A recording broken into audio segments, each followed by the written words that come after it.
आज की इस वीडियो में अपन बात करने वाले हैं एक मोस्ट इम्पोर्टेंट जो आपका करंट अफेयर्स से रिलेटेड टॉपिक है, जिसका नाम है ज़ीरो बजट नेचुरल फार्मिंग।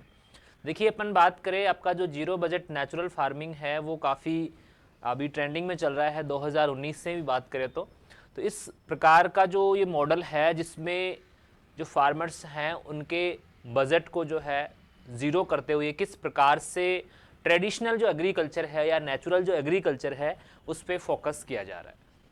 तो इस वीडियो में अपन बात करने वाले हैं कि ये किस प्रकार से कंसेप्ट हैं और किस प्रकार से अपन जो फार्मर्स हैं उनके जो बजट यानी कि क्रेडिट है उनको ज़ीरो किया जा सकता है।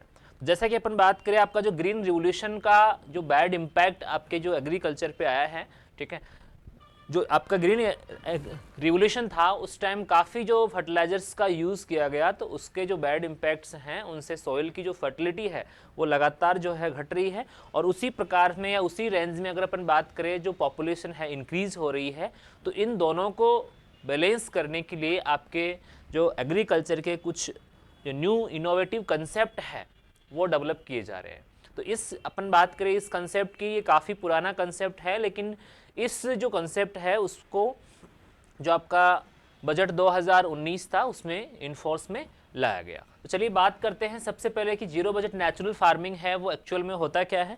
तो एक जो प्रोग्रेसिव फार्मर अपन बोल सकते हैं, जिनका नाम है मिस्टर सुभाष पालेकर जो है, उनके द्वारा ये मॉडल डेवलप किया गया है।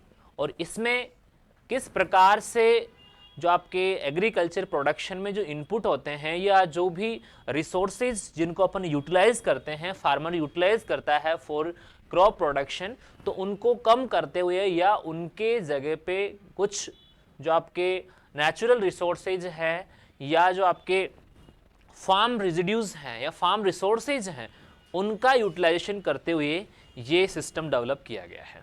ठीक है, तो सबसे पहले अपन बात करते हैं Mr. Subhas Palekar studied natural system and verified natural process of the forest on his farm for 6 years since 1989 to 1995। तो सुभाष पालेकर जो है उन्होंने कंटिन्यू जो है 6 ईयर का एक स्टडी किया और उसमें जो भी नेचुरल सिस्टम है या जो भी नेचुरल प्रोसेस हैं जिसमें अपने फार्म पे उसने ये सारी स्टडी की।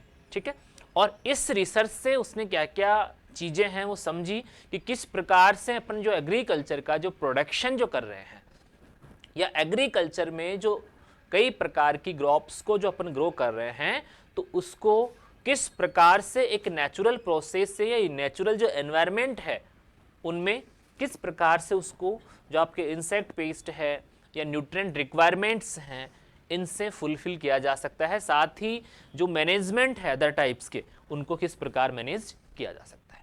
There were about 145 research project during since 6 year of the research work. और यहाँ पे अपन बात करें लगभग 154 जो रिसर्च प्रोजेक्ट हैं उन्होंने उन पे इस पे कार्य किया लगभग 6 सालों में। ठीक है, after 6 year of verified research he got the package of technique about zero budget natural farming। और ये रिसर्च जो 6 साल का उन्होंने रिसर्च किया, उसके बाद में उन्होंने जो भी आपका नेचुरल फार्मिंग है या जीरो बजट नेचुरल फार्मिंग है उसमें जो टेक्निक्स यूज होती है वो कौन कौन सी टेक्निक्स जो है होती हैं, किस प्रकार से उन टेक्निक्स को यूज करते हैं ताकि जो आपका फार्मिंग है उसमें बजट को जीरो किया जा सके, which he given a to the farmer throughout India. और उन्होंने ये जो मॉडल डेवलप किया उसको ऑल ओवर इंडिया में फार्मर्स के लिए रिकमेंड किया। ठीक है, he also awarded many awarded some are. तो यहाँ पे अपन बात कर रहे हैं कि ही उनको कृषि के ऋषि के नाम से भी जाना जाता है। ठीक है, क्वेश्चन आता है who is the Rishi of कृषि या ऋषि कृषि का ऋषि। तो यहाँ पे अपन बात करें जिस प्रकार से आपके एंशिएंट पीरियड में कई प्रकार के जो ऋषिज हैं वो अलग अलग प्रकार की जो दवाइयाँ हैं बनाते थे। ठीक है, तो उसी प्रकार से एग्रीकल्चर में भी इस प्रकार के जो मैनेजमेंट है उनको इस प्रकार की दवाइयों से मैनेज किया जा सकता है जो पूर्णतः क्या होती है, नेचुरल होती है। ठीक है, तो उनको कृषि के ऋषि के नाम से जाना जाता है और उनको कई अवार्डों से नवाजा गया, जिसमें अपन बात करें भावशावाश्री अवार्ड 2005 में मिला, ठीक है। इसी प्रकार से गोपाल गुरुदेव अवार्ड है वो 2007 में, और 2016 में उनको पद्मश्री जो है अवार्ड से नवाजा गया। तो याद रखिएगा कि ये सारे जो अवार्ड है, 3 टाइप के जो अवार्ड है वो उनसे नवाजा गया है। तो आपको क्वेश्चन पूछा जा सकता है कि उनको कौन कौन से अवार्ड मिले, ठीक है। तो यहाँ पे आप याद रख सकते हैं, ठीक है। तो ये जो सुभाष पालेकर हैं, उन्होंने अपने फार्म पे ये स्टडी की, अपने फार्म पे लगातार 6 सालों तक ये स्टडी की, और कौन कौन सी टेक्निक यूज कर सकते हैं फॉर नेचुरल एग्रीकल्चर, ठीक है, जिसमें किसी प्रकार का कोई केमिकल फर्टिलाइजर यूज ना करना पड़े, इस प्रकार के मॉडल उन्होंने डेवलप किया, ठीक है। चलिए, what is zero budget natural farming. अब जानते हैं कि zero budget natural farming concept क्या है।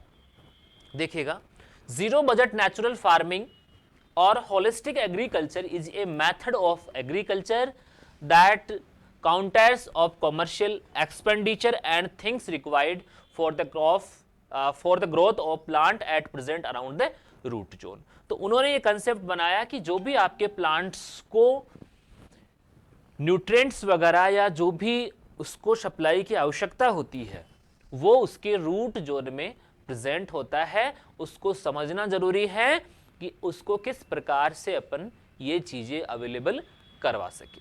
यानी कि जो भी उसको चीज़ें नीडेड होती है, जिसमें अलग अलग टाइप के जो न्यूट्रिएंट्स हैं उनकी सप्लाई और वाटर की जो अवेलेबिलिटी होती है वो उसके रूट जोन के सराउंडिंग एरिया में प्रेजेंट होती है, ठीक है। The word budget refers to credit और एक्सपेंसेस। तो यहां पे अपन बात कर रहे हैं, इसमें जो वर्ड बजट है वो इस चीज को बताता है, जो भी फार्मर क्रेडिट या एक्सपेंसिव जो करता है फॉर क्रॉप ग्रोपिंग, तो उसको जीरो करना। देखिए, the word budget refers to credit and expenses that this of phrase zero budget means without using any credit, without spending any money और परचेज इनपुट। तो जो भी यहाँ पे किसान के पास चीज नहीं है और वो किसी मार्केट से खरीद रहा है, तो उसको कंप्लीटली क्या करेगा, वो अवॉइड करेगा, ठीक है।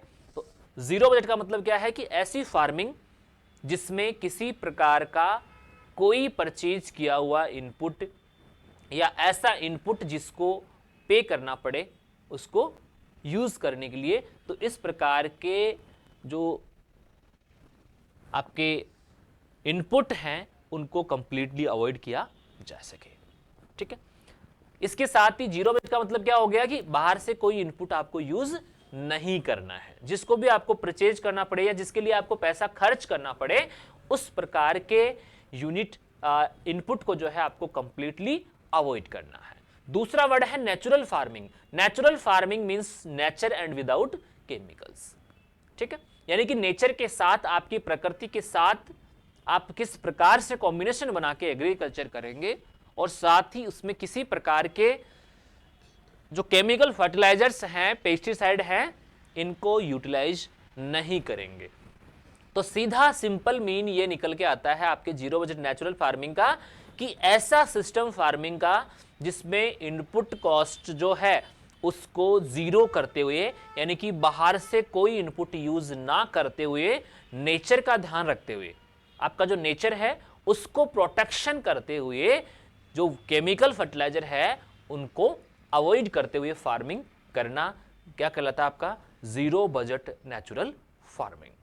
क्लियर। तो इसमें बजट है उसको कम करना। अब देखिए, मोस्ट ऑफ द जो फार्मर होते हैं उनके पास क्रेडिट की फैसिलिटी नहीं होती है, हालांकि उसके लिए गवर्नमेंट ऑफ इंडिया जो है उन्होंने किसान क्रेडिट कार्ड की व्यवस्था की है, लेकिन उसकी जो सप्लाई है या उसका जो पैसा है वो फार्मर जो है टाइम पे रीपेमेंट नहीं कर पाता है, तो उसके बाद में बैंक जो है उसको डिफॉल्टर घोषित कर देगा, और उसके बाद में नेक्स्ट सीजन में उसके पास में फिर से वापस से क्रेडिट की आवश्यकता होगी, तो वो क्रेडिट सप्लाई नहीं हो पाएगा, ठीक है। तो ये एक ऐसा मॉडल जिसमें फार्मर को क्रेडिट से डिपेंडेंसी जो है वो हटाना, यानी कि बैंक पे जो डिपेंडेंसी है उससे हटाना, साथ ही उसकी इकोनॉमिक लेवल जो है उसको इंक्रीज करने के लिए मॉडल डेवलप किया गया है। नेक्स्ट है zero budget natural farming is a method of chemical free agriculture drawing from traditional Indian practices. तो एक इस प्रकार का सिस्टम जिसमें केमिकल फ्री जो एग्रीकल्चर है यानी कि पेस्टिसाइड और जो आपके फर्टिलाइजर है उनका यूज ना करते हुए ट्रेडिशनल एग्रीकल्चर पे फोकस करना। और ट्रेडिशनल जो एग्रीकल्चर है जैसा कि आप सब जानते हैं, जब आपके केमिकल फर्टिलाइजर या पेस्टिसाइड नहीं थे तो उस टाइम भी एग्रीकल्चर की जाती थी और उसका भी प्रोडक्शन काफ़ी ज़्यादा मात्रा में होता था। तो ट्रेडिशनल एग्रीकल्चर की तरफ वापस से फोकस करना और आपके केमिकल जो है उन फर्टिलाइजर को अवॉइड करना। ठीक है। It was originally promoted by agriculture Subhash Palekar. और ये आपके जैसा कि आपने बात की कि सुभाष पालेकर जो एक इनोवेटिव साइंटिस्ट हैं आपके, ठीक है, वो developed it the mid of 1990 और उन्होंने जो है 1990 में इसको डेवलप किया as a alternative to green revolution. और ग्रीन रिवोल्यूशन था, ग्रीन रिवोल्यूशन में जैसा कि आप सब जानते हैं यूज ऑफ हाई यील्डिंग वेराइटियां और इसके साथ ही हाई डोज ऑफ फर्टिलाइजर्स जो है उससे प्रोडक्शन लिया जाना। तो उसके जो बैड इंपैक्ट है उनके स्थान पे उसके अल्टरनेटिव में अपन बात करें, यानी उसके नुकसान है, उन प्रॉब्लम्स को फेस करने के बाद एक अल्टरनेटिव सोर्स के रूप में इसको यूज लिया जा सके, इसके लिए डेवलप किया गया। Revolution method that are driven by chemical fertiliser and pesticide and intensive agriculture. इसमें काफ़ी जो है आपके पेस्टिसाइड और फर्टिलाइजर्स और जो इंटेंसिव एग्रीकल्चर है वो यूज़ लिया जाता है, उसके अल्टरनेटिव में यूज़ लेने के लिए आपका ये सिस्टम डेवलप किया गया। Okay, it is a unique model that relies on agro ecology. और ये एक यूनिक मॉडल है जो आपके इकोलॉजी जो है उसको भी सपोर्ट करता है। यानी एग्रीकल्चर के जो पेस्टिसाइड हैं, फर्टिलाइजर हैं, इनके जो बैड इंपैक्ट आपकी इकोलॉजिकल बैलेंस पे आते हैं, तो उस इकोलॉजिकल बैलेंस को मेंटेन करते हुए ये एक ऐसा सिस्टम है जो फार्मर की यील्ड को सस्टेन करने में हेल्प करता है। ठीक है। नेक्स्ट है it aim to bring down the cost of production to nearly zero. और इसका मुख्य उद्देश्य ये है कि जो फार्मर्स हैं जो हाई कॉस्ट पे करते हैं फॉर क्रॉप प्रोडक्शन के लिए या प्रोडक्शन के लिए जो इनपुट परचेज करने में जो हाई कॉस्ट यूज करते हैं, जिससे कॉस्ट ऑफ कल्टीवेशन या कॉस्ट ऑफ प्रोडक्शन है इंक्रीज हो जाता है, तो उसके अवज में जो फार्मर को प्रोडक्शन मिलता है वो काफ़ी कम होता है। तो यहाँ जो फार्मर को प्रॉफिट हो रहा है वो ना के बराबर है। तो अगर वो अपने इनपुट के रूप में जो प्रोडक्शन करने के लिए जो पैसा खर्च कर रहे हैं, जो क्रेडिट यूज कर रहे हैं, उसको कम कर दिया जाए तो उसकी यील्ड अगर कम होती है या उससे जो रिटर्न मिलेगा उसके अवज में वो क्या होगा, ज्यादा होगा। ठीक है। Nearly zero and return to green revolution style of farming. और जो ग्रीन रिवोल्यूशन फार्मिंग है उसको वापस से खत्म करना। ठीक है। It claim that there is no need to expensive unit such as fertilisers, pesticide and intensive agriculture. और ये एक ऐसा सिस्टम है जिसमें आपके जो हाई कॉस्टें लग रही है आपके फर्टिलाइजर परचेज करने में, आपके जो पेस्टिसाइड या इरिगेशन मेथड्स अप्लाई करने के लिए आपको जो हाई कॉस्ट या एक्सपेंसिव जो यूनिट्स यूज करने पड़ रहे हैं, तो उसके अगेंस्ट में ये क्या करता है, आपको उस कॉस्ट से बचाता है। ठीक है। चलिए नेक्स्ट अपन बात करें तो इसका किस प्रकार से जिक्र किया गया, किस प्रकार से इसको इन्फोर्स में लाया गया। Addressing the United nation conference और डाइवर्सिफिकेशन। आपका जो United nation conference on diversification था, ठीक है, जो 2014 में Indian prime minister told the global community that, जो इंडियन के प्राइम मिनिस्टर श्री नरेंद्र मोदी है, उन्होंने ये बताया कि आपका जो एग्रीकल्चर का जो सिस्टम आप यूज कर रहे हैं या एग्रीकल्चर में जो ग्रीन रिवोल्यूशन के जो इफेक्ट हैं उनको अगर कम करना चाहते हैं तो इसके स्थान पे उन्होंने मेन जो फोकस किया वो किस पे किया, जीरो बजट नेचुरल फार्मिंग का। ठीक है, globally community that India is focusing on zero budget natural farming, zero budget natural farming also highlight in budget 2019 in the bite of doubling farmer income by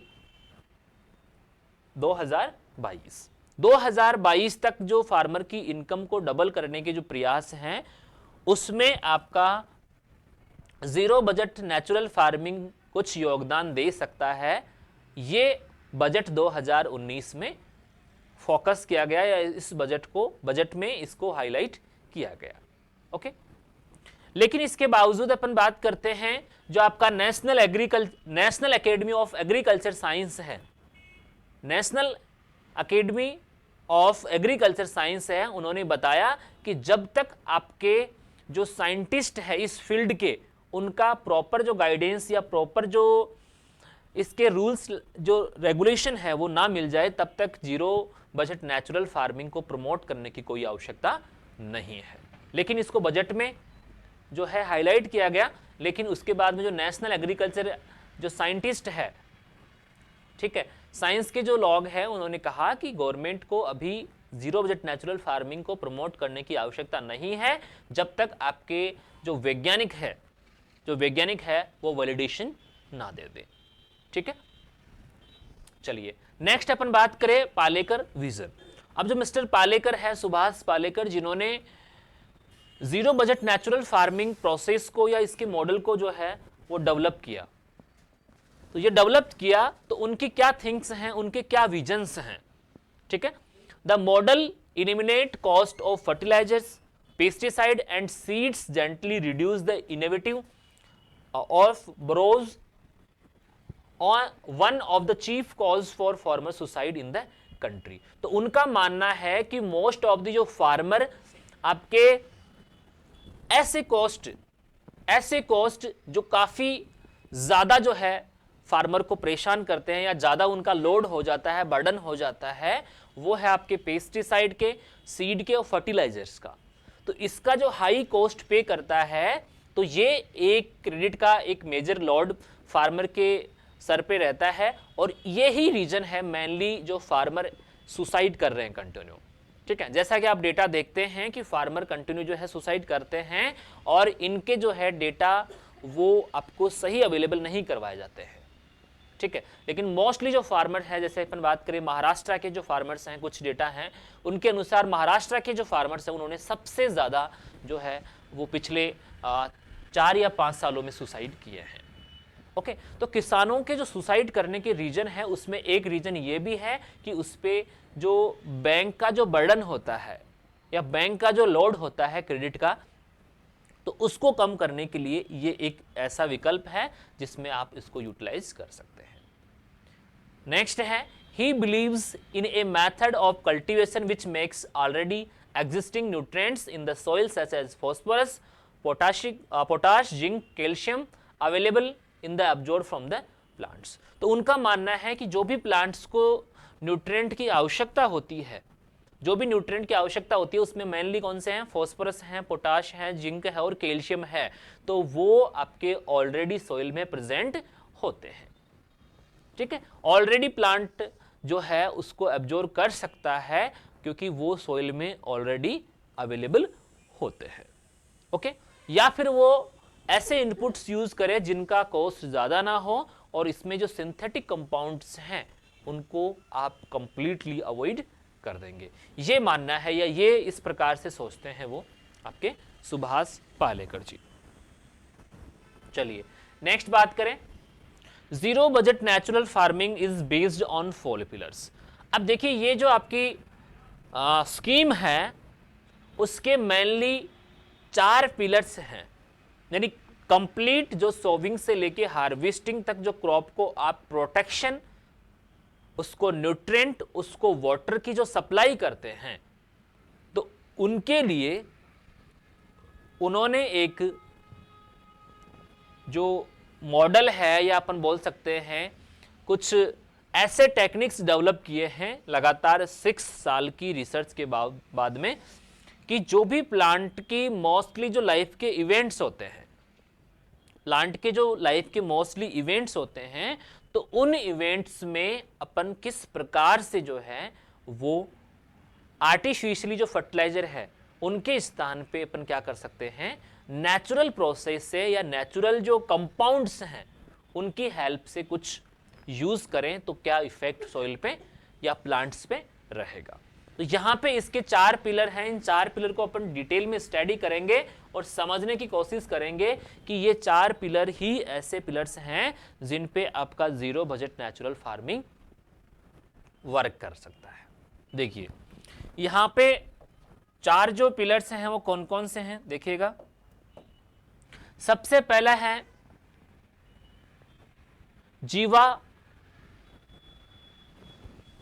जीवामृता, ठीक है। उन्होंने जो terminology use ली है वो ancient period के लिए है, ठीक है, जो पुराने टाइम पे यूज होते थे ऐसे वर्ड। तो इन्होंने पहला जो आपका जो पिलर है वो है जीवामृता।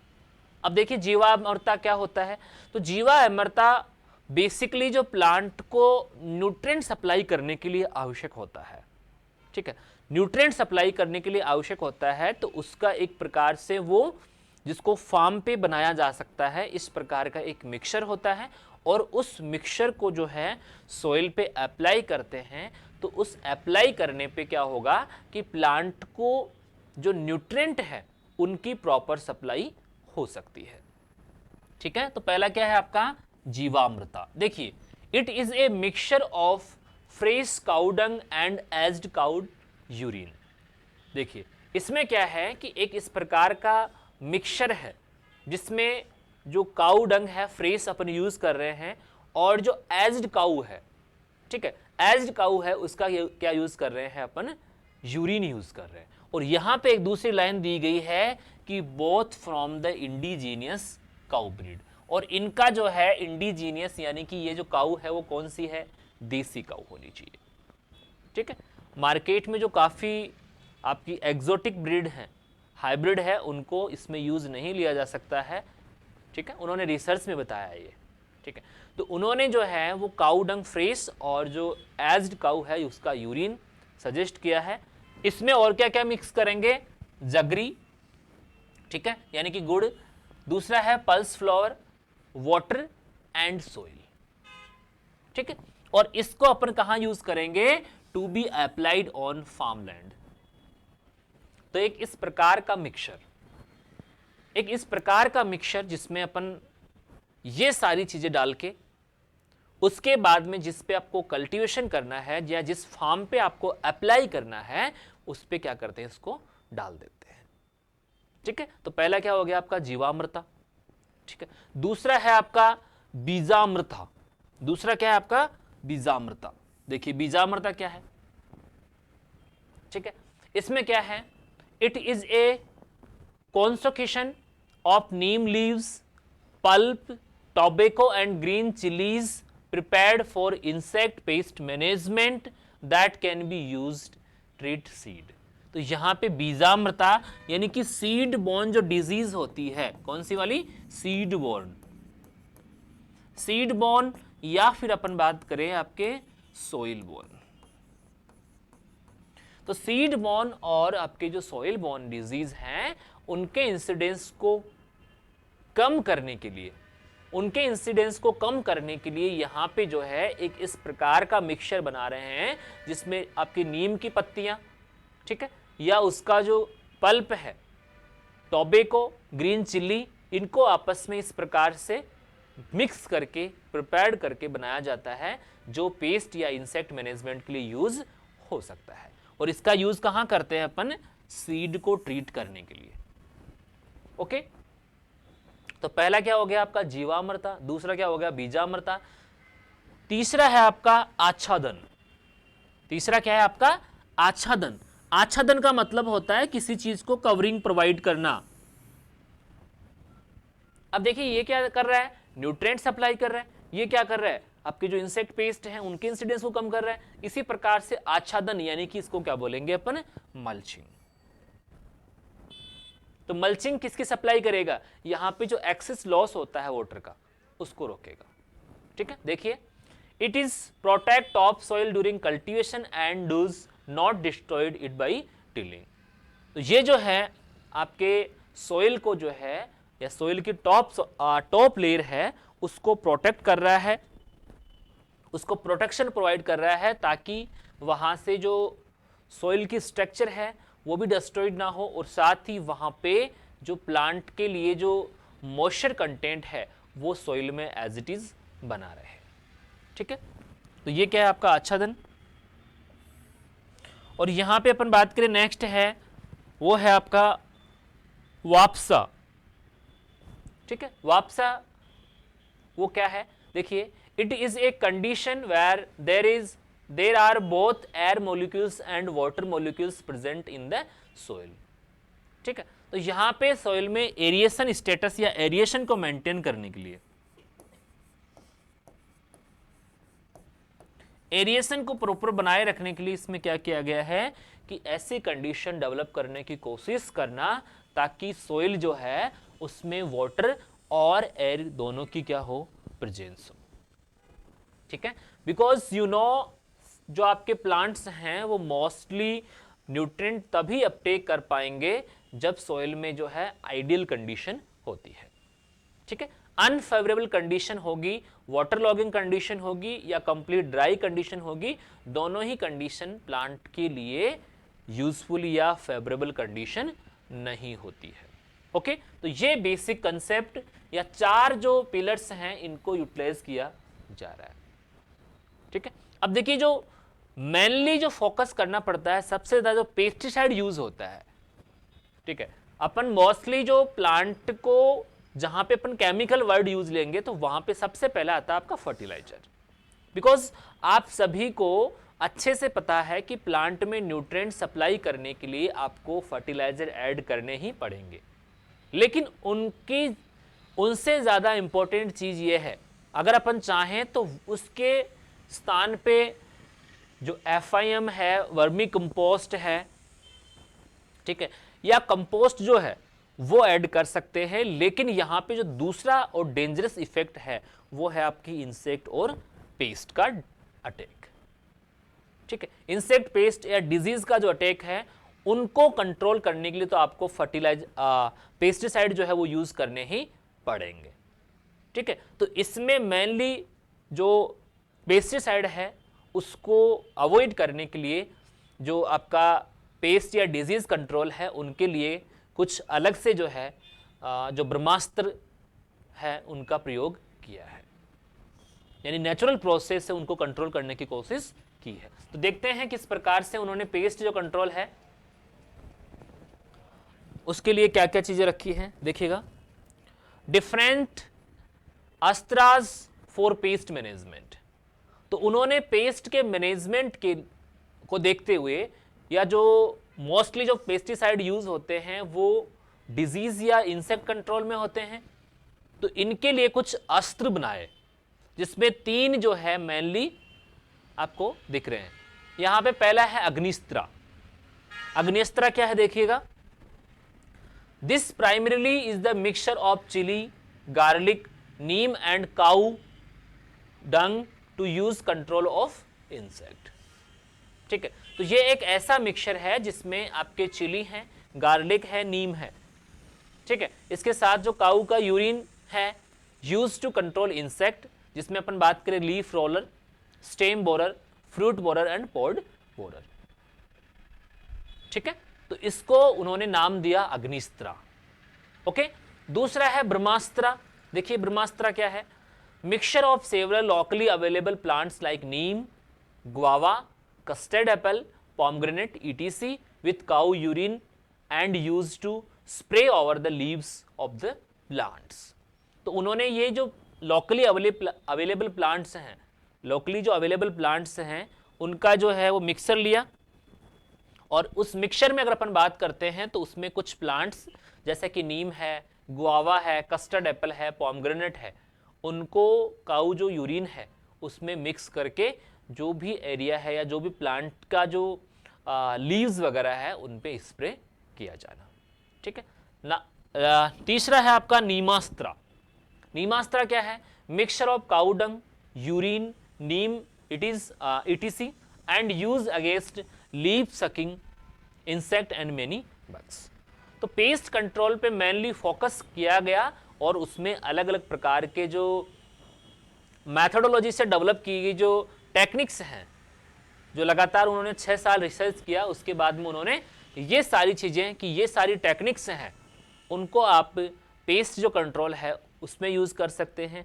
प्लांट को न्यूट्रिएंट सप्लाई करनी है तो उसके स्थान पे जो आप फर्टिलाइज़र डाल रहे हैं तो उस फर्टिलाइज़र को किस प्रकार से रिप्लेस किया जाए या उसका सब्स्टिट्यूट जो है वो क्या यूज़ लिया जाए। ओके, तो ये उसको पेस्ट के कंट्रोल के लिए रखे गए। अब देखिए जो आपके जीरो बजट नेचुरल फार्मिंग है उसके क्या क्या जो बेनिफिट्स हैं, जो मेनली वैसे ऑल ओवर अपन देखते हैं तो काफ़ी इसके बेनिफिट्स हो सकते हैं, लेकिन मेनली जो फोकस कर रहे हैं, ठीक है, जिससे जो मोस्टली एरिया है या मोस्टली जो फार्मर है उनको बेनिफिट्स मिल सके। देखिएगा, with the rising cost of external units fertilizer and pesticide which is leading causes of independence of suiciding among farmers। तो यहाँ पे अपन बात कर रहे हैं कि जो फार्मर्स एक्सटर्नल जो यूनिट्स इनपुट्स यूज कर रहे हैं जिसमें फर्टिलाइजर और पेस्टिसाइड मोस्टली हैं, तो उनके जो लोड है या उनका जो क्रेडिट लोड है उनकी वजह से फार्मर मोस्टली क्या करते हैं, सुसाइड करते हैं। तो उनसे इस विकल्प से या इससे क्या होगा कि फार्मर को क्रेडिट का लोड है वो कम रहेगा।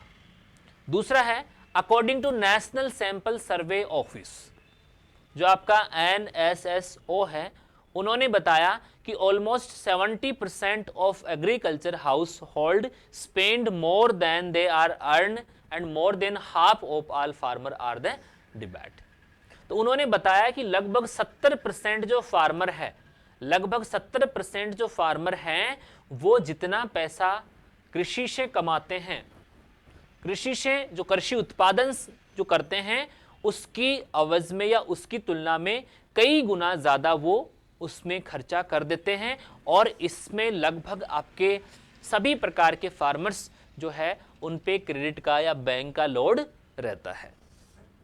ठीक है, since the zero budget natural farming is the need of spend money, ठीक है, to take loans for external input, the cost of production could be reduced for farming made into zero budget natural exercise. तो ये एक जो ऐसा model जिसमें आपको ज़्यादा मनी जो है खर्च करने की आवश्यकता नहीं है और आपको इनपुट जो है वो यूज़ लेने की आवश्यकता नहीं है, ताकि फार्मर के जो लोड है, क्रेडिट लोड है या बोझ जो है उसको कम किया जा सके। This would break debit cycle for many small farmer to help envisages the doubling of farmer income to this time। Okay, तो यहाँ पे अपन बात कर रहे हैं कि जो देनदारियां होती है, जो बैंक से लोन लेता है, तो उस साइकिल को ब्रेक करने के लिए या जो बैंक के जो कॉन्टेक्ट्स हैं जिसमें फार्मर को हमेशा मजबूरी में क्या करना पड़ता है, लोन लेना पड़ता है, तो उस साइकिल को तोड़ा जा सकता है। At a time when chemical intensive farming is resulting in soil and environmental degradation, और इसके साथ ही अपन बात करें कि जो आपका केमिकल फर्टिलाइजर्स हैं या जो पेस्टिसाइड है वो सॉइल के जो हेल्थ है उस पर और एनवायरनमेंट पे जो है वो बैड इम्पैक्ट डालते हैं, तो उसको भी कम किया जा सकता है। जबकि अपन बात करें आपका जो जीरो कॉस्ट है वो एनवायरमेंटली फ्रेंडली रहेगा और फार्मिंग जो मेथड है उनको फार्मर इजीली जो है अप्लाई कर सकता है। इस प्रकार से ये बनाया गया है। ठीक है, the zero budget natural farming method promotes the soil aeration, और जैसे कि अपन बात कर रहे हैं कि इसके जो 4 पिलर्स हैं उसमें चौथा पॉइंट यही है कि इसमें सॉइल में क्या होना चाहिए, सफिशिएंट अमाउंट में एयर कंटेंट और वाटर कंटेंट की प्रेजेंस होनी चाहिए।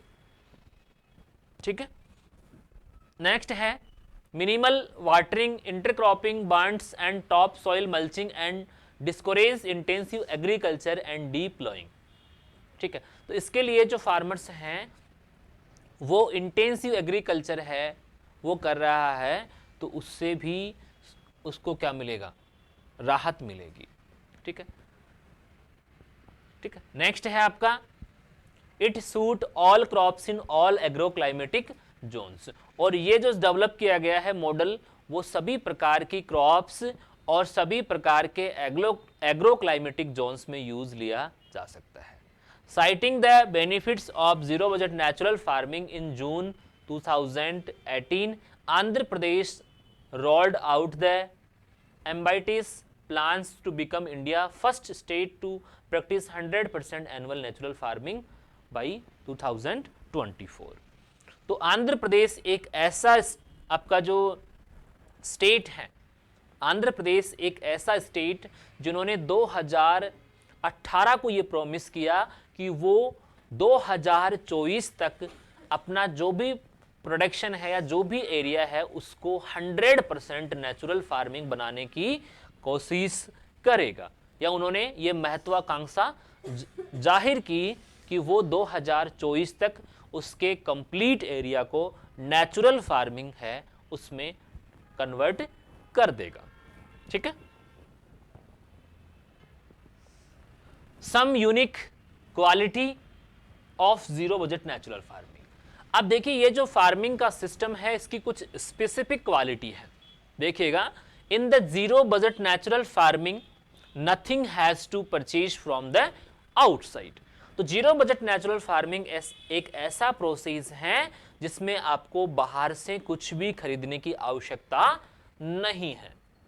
All thing required for the growth of plants are available around the root zone of the plants, और जो भी प्लांट को आवश्यकता होती है या जो भी चीजें उसको रिक्वायर्ड होती है वो उसके प्लांट जोन के आसपास ही मौजूद होती है।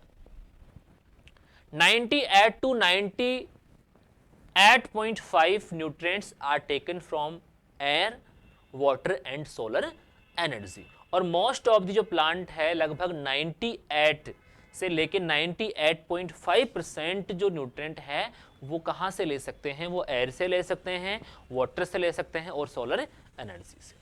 इसी प्रकार remaining 1.5 nutrient taken from soil are also available free of cost. It is taken from phosphorus soil which enriched with these nutrient. तो यहां पे उन्होंने बताया कि लगभग 100% जो है न्यूट्रिएंट प्लांट के ऑलराउंड या ऑलमोस्ट उसके सराउंडिंग जो एरिया होता है वहीं पे अवेलेबल होता है। उसको बाहर से न्यूट्रिएंट सप्लाई करने के लिए जो इनपुट परचेज कर रहे हैं उसकी कोई आवश्यकता नहीं है। ओके, चलिए नेक्स्ट अपन बात करें बिग कंसेप्ट। अब देखिए जीरो बजट नेचुरल फार्मिंग एक सिंपल प्रोसेस नहीं है, एक कॉम्प्लेक्स कंसेप्ट है जिसमें कई सारी चीजें जुड़ी हुई है। देखिए, एन अप्रोच टुवर्ड सस्टेनेबिलिटी, ये एक ऐसी अप्रोच है जिससे फार्मर अपनी यील्ड को क्या कर सकते हैं, सस्टेन कर सकते हैं। सस्टेन का मतलब होता है कि यील्ड में जो न्यूट्रिएंट ऐड करने से और ना करने से जो फ्लक्चुएशन आता है कि जितना न्यूट्रिएंट डालोगे उतना ही प्रोडक्शन होगा, कम न्यूट्रिएंट डाल रहे हैं कम प्रोडक्शन होगा, ज्यादा डाल रहे हैं ज्यादा प्रोडक्शन होगा, लेकिन आगे के लिए इन फ्यूचर के लिए अगर अपन बात करते हैं तो वो प्रोडक्शन घट जाता है। तो एक ऐसा कंसेप्ट जिसके अंतर्गत फार्मर सस्टेनेबिलिटी ला सकता है। एक्सपेंसिव फ्री फार्मिंग, दूसरा है कि जो आपका एक्सपेंसेस है, जो आपके खर्चे हैं उनसे मुक्त होके आप फ्री में क्या कर सकते हैं, फार्मिंग कर सकते हैं। ठीक है, फार्मिंग अप टू 30 एकड़ विथ 1 नेटिव काऊ, और यहां पे अपन बात कर रहे हैं कि लगभग 30 एकड़ जो क्रॉपिंग है वो केवल एक गाय से की जा सकती है। यानी आपके पास अगर एक देसी गाय है तो आप एक गाय से 30 एकड़ का जो फार्मिंग है वो कर सकते हैं विदाउट यूजिंग एक्सटर्नल इनपुट। ठीक है, farming with minimum electricity and water consumption, इसके साथ ही जो इलेक्ट्रिसिटी चार्ज आपको पे करना पड़ता है for irrigation for other purpose, और वाटर का जो कंजप्शन है उसको भी रिड्यूस किया जा सकता है। ठीक है, नेक्स्ट है producing quality poison free food. और यहां पे जो फूड प्रोडक्शन होगा इस टेक्निक से जो फूड प्रोडक्शन होगा वो पॉइजन फ्री होगा और उसकी क्वालिटी भी क्या रहेगी, हाई क्वालिटेड रहेगा।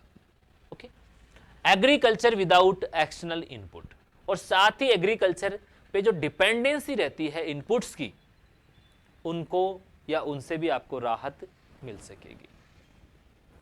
ठीक है, नेक्स्ट है techniques of multi crop cultivation for higher net income. और यहां पे अपन बात कर रहे हैं कि इसमें जो क्रॉप्स हैं वो मल्टीपल क्रॉप यूज करेंगे तो इससे जो नेट इनकम है वो भी क्या मिलेगी, ज्यादा मिलेगी। नेक्स्ट है रिड्यूसिंग एक्सटर्नल लेबर रिक्वायरमेंट, और इसके साथ ही जो एक्सटर्नल लेबर की रिक्वायरमेंट होती है, एक्सटर्नल जो लेबर की रिक्वायरमेंट होती है उससे भी आपको क्या मिलेगी, राहत मिलेगी। Okay, farming turn in with nature, और फार्मिंग है उसको नेचर के साथ क्या कर दिया जाएगा, कनेक्टिविटी। ठीक है, saving of farmer from suicide themselves, और यहां पे जो फार्मर मोस्टली सुसाइड करते हैं, ठीक है, बिकॉज उनके ऊपर क्रेडिट का लोड क्या होता है, ज्यादा होता है, तो वो भी इस प्रकार के अटेम्प्ट नहीं करेंगे। ये आपका जो जीरो बजट का न्यू कंसेप्ट या कुछ भी कंसेप्ट है।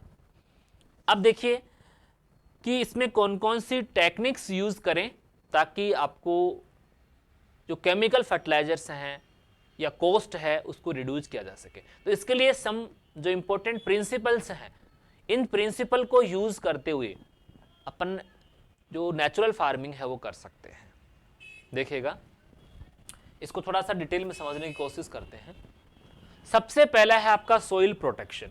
अब देखिए, सोइल प्रोटेक्शन की अगर अपन बात करते हैं, सोइल का प्रोटेक्शन किस प्रकार से कर सकते हैं, तो देखिए एक तो अपन बात करें उसका जो केमिकली डिग्रेडेशन हो रहा है, उसमें तो अपन बात कर रहे हैं जो आप केमिकल फर्टिलाइजर यूज कर रहे हैं उससे उसका कंपोजिशन चेंज हो रहा है, तो उससे क्या हो रहा है, उसका डिग्रेडेशन हो रहा है। दूसरा अपन बात कर रहे हैं कि जो इरोजन की प्रॉब्लम है, ठीक है, इरोजन की प्रॉब्लम है जिसमें सोइल का फिजिकल डैमेज हो रहा है, तो उससे प्रोटेक्ट करने के लिए सोइल को एक प्रॉपर वेजिटेशन कवर से क्या करेंगे, कवरिंग प्रोवाइड करेंगे। ओके, एक प्रॉपर जो है कवरिंग प्रोवाइड करेंगे ताकि उसका फिजिकल डैमेज ना हो। ओके, चलिए दूसरा पॉइंट है create conductive environment for biological process in the soil, और साथ ही सोइल का जो बायोलॉजिकल प्रोसेस है उसमें जो माइक्रो ऑर्गेनिज्म प्रेजेंट है वो अच्छे से वर्क कर सके, इस प्रकार का एनवायरनमेंट क्रिएट करेंगे। तो इसके लिए अपन क्या करेंगे, जितना ज्यादा सोइल में ऑर्गेनिक मैटर होगा उतने ही जो माइक्रोब्स हैं वो एक्टिव होंगे और उनके जो वेरियस फंक्शंस होते हैं सोइल में ऑर्गेनिक मैटर स्टेटस जो है उसको इंक्रीज करना और डीकंपोजिशन करके प्लांट को न्यूट्रिएंट सप्लाई करना ज्यादा होगा। ठीक है, इसी प्रकार से freely available resources in nature, और नेचर में ऐसे कई प्रकार के रिसोर्सेज हैं जिनका आपको कोई पैसा देना नहीं पड़ेगा, तो उनको यूटिलाइज किया जा सकता है। नेक्स्ट है नॉन टॉक्सिक प्रोडक्शन। साथ ही आप सब जानते हैं कि जो भी केमिकल फर्टिलाइजर्स या पेस्टिसाइड अपन यूज करते हैं तो उसके रेजिड्यूज आपके प्रोडक्ट में एज इट इज जो है प्रेजेंट होते हैं, तो यहां पे आप ऐसा फूड प्रोड्यूस कर सकते हैं जिसमें किसी प्रकार का टॉक्सिक या टॉक्सिन जो है वो प्रेजेंट नहीं होगा। ओके, नेक्स्ट है no use of chemicals and fertiliser. साथ ही यहां पे केमिकल्स और आपके जो पेस्टिसाइड है उनको यूज भी नहीं करना पड़ेगा। Promote a natural catalyst of biological activity in the soil and natural protection from disease, और यहां पे जो कैटालिस्ट हैं, जो बायोलॉजिकल कैटालिस्ट हैं, जो आपके सोइल में प्रेजेंट वेरियस हार्मफुल बैक्टीरिया को किल करते हैं या फंगस को किल करते हैं ताकि आपकी जो क्रॉप है उसमें डिजीज के इंसिडेंस को कम किया जा सके। ओके, नेक्स्ट है minimise the risk of failure, और साथ ही जो क्रॉप फेलियर है उसके रिस्क को भी कम किया जा सकता है। और लास्ट है आपका कॉन्टिन्यूटी ऑफ इनकम सोर्स, और जो फार्मर है उनके सोर्स ऑफ इनकम है उसको प्रमोट करना। ठीक है, तो ये इसके क्या है, कुछ इंपॉर्टेंट प्रिंसिपल है। ये प्रिंसिपल किस प्रकार से अपन फॉलो कर सकते हैं। ओके, ये प्रिंसिपल अचीव करने के लिए या ये सारा जो प्रैक्टिस हैं इनको यूटिलाइज करने के लिए कुछ मॉडल प्रिपेयर किए गए हैं, कुछ प्रैक्टिसेस फॉलो की जाएगी, यानी कि ऐसी प्रैक्टिसेस जो फार्मर को बेनिफिशियल हो और उसकी जगह पे उसको केमिकल्स यूज ना करना पड़े। तो देखते हैं कौन कौन सी इसमें टेक्निक्स हैं।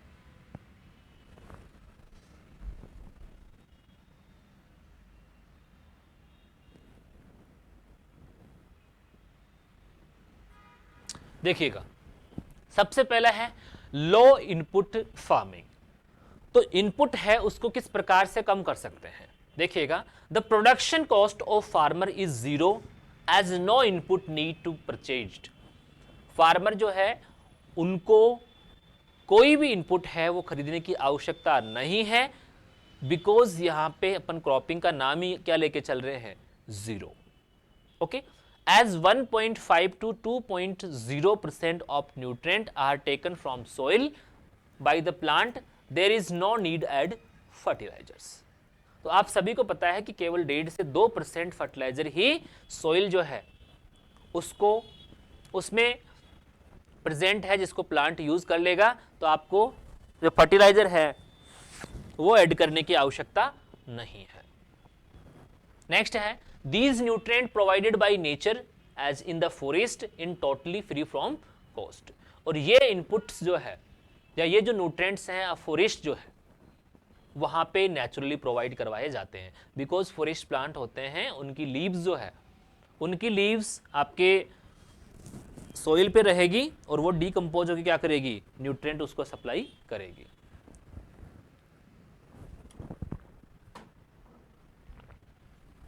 ओके, नेक्स्ट है आपका नेचुरल इनपुट। ठीक है, इनपुट को कम कैसे कर रहे हैं, बाहर से कोई चीज ऐड नहीं कर रहे हैं। दूसरा है natural input.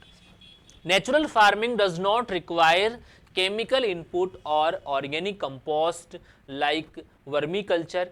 Subhash Palekar considers these external input are as destructive as chemicals but promote a natural catalyst or biological activity in the soil and natural process from the protection from disease। तो उन्होंने ये भी आपके जो वर्मी कल्चर है, ठीक है, उनके जो इनपुट है उनकी भी कोई आवश्यकता नहीं है, यानी कि सोइल में आपको जो वर्मी कंपोस्ट है इस प्रकार के जो इनपुट है उनकी भी यूज लेने की कोई आवश्यकता नहीं है। बस उसमें सोइल जो है उसमें नेचुरल कैटलिस्ट है वो डेवलप करना, ताकि सोइल में जो डिजीजेज हो रही है उनसे प्रोटेक्शन मिल सके। ओके, नेक्स्ट है आपका सोइल मल्चिंग। इसके साथ ही सोइल में जो वाटर है उसके लेवल को बनाए रखने के लिए या उसका जो टेम्परेचर है वो मेंटेन करने के लिए अपने एक कवरिंग प्रोवाइड करेंगे ताकि माइक्रो क्लाइमेट कंडीशन क्रिएट हो सके। It is necessary to create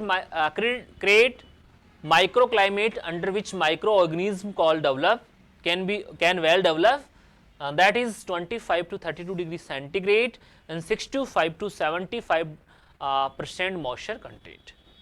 तो ये आप सोइल को एक कवरिंग प्रोवाइड करेंगे ताकि उसमें जो न्यूट्रिएंट है, ठीक है, न्यूट्रिएंट है उनको डिकम्पोज करने वाले माइक्रो ऑर्गेनिज्म है वो प्रेजेंट हो सके, सर्वाइव कर सके।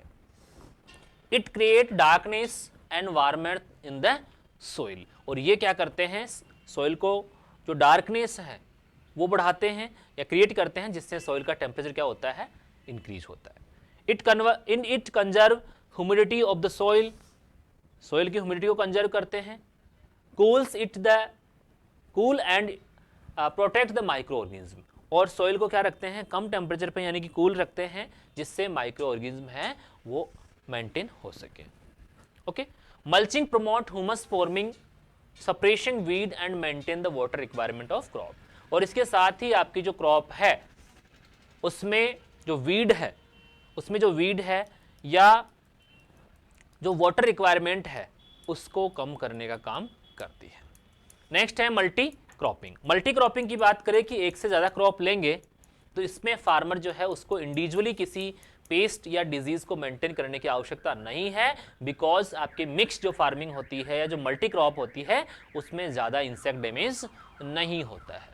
Multi cropping is a good way of minimise the risk of farmer who is able to enjoy continuity of yield throughout the yield, और साथ ही यहाँ पे जो इल्ड की अवेलेबिलिटी रहेगी वो भी अलग अलग टाइम पे रहेगी या उसको साल भर जो है प्रोडक्शन मिलता रहेगा। In case of crop failure he can also rely on the other crops, और इस कंडीशन में अगर कोई क्रॉप पर्टिकुलरली एक दो क्रॉप डैमेज भी हो जाती है तो उस कंडीशन में भी उसको ज़्यादा जो है सोचने की आवश्यकता नहीं है, बिकॉज उनके पास में और भी क्रॉप मौजूद होती है। नेक्स्ट है, it has expanded income of farmers, या इनकम के जो सोर्स हैं उनको इंक्रीज करने में ये हेल्प करता है। ठीक है, तो ये प्रिंसिपल बेसिकली यूज किए जा सकते हैं। ठीक है, अब बात करते हैं कि जो देसी काऊ है उसका आपके जीरो बजट नेचुरल फार्मिंग में किस प्रकार से योगदान है। 1 gram of desi cow dung contain 300 to 500 crore of beneficial effective microbes, यानी 300 से 500 करोड़ बेनिफिशियल जो माइक्रो ऑर्गेनिज्म है वो 1 ग्राम काऊ डंग में प्रेजेंट होते हैं। These microorganisms decompose the dried biomass on the soil and make available the nutrients to the plants, और ये माइक्रो ऑर्गेनिज्म जो है वो सॉइल में जो ऑर्गेनिक मैटर होता है उसको डिकम्पोज करते हैं और प्लांट को अवेलेबल करवाते हैं। ठीक है, साथ ही these all India cow breeds are suitable for zero budget natural farming, और इसके लिए आपकी ऑल इंडिया की जो क्रॉप काउज हैं वो सुटेबल है। डंग and urine from 1 desi cow is sufficient to cultivate 30 एकड़ of land in zero budget natural farming, और इसके साथ ही जो आपका एक काऊ है उसके जो काऊ डंग है या यूरिन है उससे अपन लगभग 30 एकड़ एग्रीकल्चर कर सकते हैं। ओके, चलिए नेक्स्ट अपन बात करें issue related to zero budget natural farming.